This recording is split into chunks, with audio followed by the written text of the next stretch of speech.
இந்த சுடரோட கேஸை இன்னும் எவ்வளோ நாளைக்கு தான் கொண்டு போவாங்க அப்படிங்கிறதே தெரியல. கிட்டத்தட்ட ஒரு 3 மாசமாக போயிட்டே தான் இருக்குது.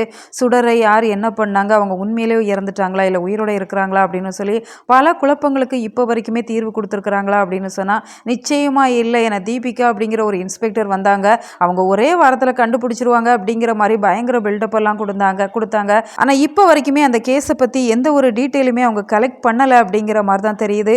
இப்போ விஜய் கதிரேசனை இப்போ வழியில் பார்த்துடுறாங்க, அவங்க ரவுடிகளுக்கு பணம் கொடுக்குறாங்க. அப்படிங்கப்பவே அவங்க மனசுக்குள்ள பல குழப்பங்கள் இருக்குது. எனக்கு கதிரேசன் இப்போ முன்ன மாதிரியெல்லாம் இல்லை, ரொம்ப நல்லவராக மாறிட்டாரு, அப்புறம் ஏன் ரவுடிகளுக்கெல்லாம் பணம் கொடுக்குறாங்க அப்படிங்கிற மாதிரி விசாரிக்கிறப்ப தான் அந்த ரவுடிகள்லாம் என்ன வேணாலும் செய்வாங்க, பணம் கொடுத்தா யாரோட உயிரை வேணாலும் எடுப்பாங்க, என்ன சம்பவம் வேணாலும் பண்ணுவாங்க அப்படிங்கிற மாதிரி தான் அங்கே இருக்கிற பொண்ணுமே சொல்கிறாங்க. அப்படிங்கிறதால விஜய் வீட்டுக்கு வந்து பயங்கர அப்செட்டாக இருக்கிறாங்க.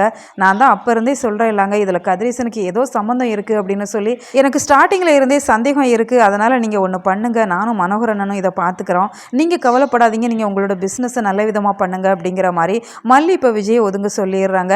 இந்த இடத்துல கதிரேசன் தான் உண்மையான குற்றவாளி அப்படிங்கிறத நம்ம இப்போதைக்கு போலீஸ் கிட்ட சொன்னோம் அப்படின்னு சொன்னால் அவங்க திசை திருப்பி விட்டுருவாங்க.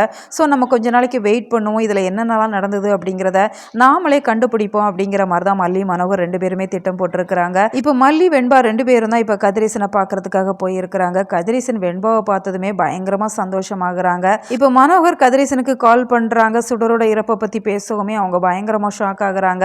இப்போ கதிரேசன் அந்த ரவுடிங்களுக்கு கால் பண்ணுறாங்க, யாரோ என்னை மிரட்டுறாங்க அப்படிங்கிற மாதிரி சொல்கிறப்ப அதெல்லாம் நீங்கள் கவலைப்படாதீங்க, நாங்கள் பார்த்துக்குறோம் அப்படிங்கிற மாதிரி சொல்லிட்டு இருக்கிறாங்க. இப்போ அந்த ரவுடியோட நம்பரை எடுத்து இப்போ மனோகர் கிட்ட கொடுத்துட்றாங்க. அப்படிங்கிறதால மனோகர் போலீஸ்க்கு இன்ஃபார்ம் பண்ணிடுறாங்க. ஸோ அப்கமிங் சீக்வன்ஸ் நிச்சயமாக தரமானதாக இருக்கும் அப்படின்னு நாம் எதிர்பார்க்கலாம்.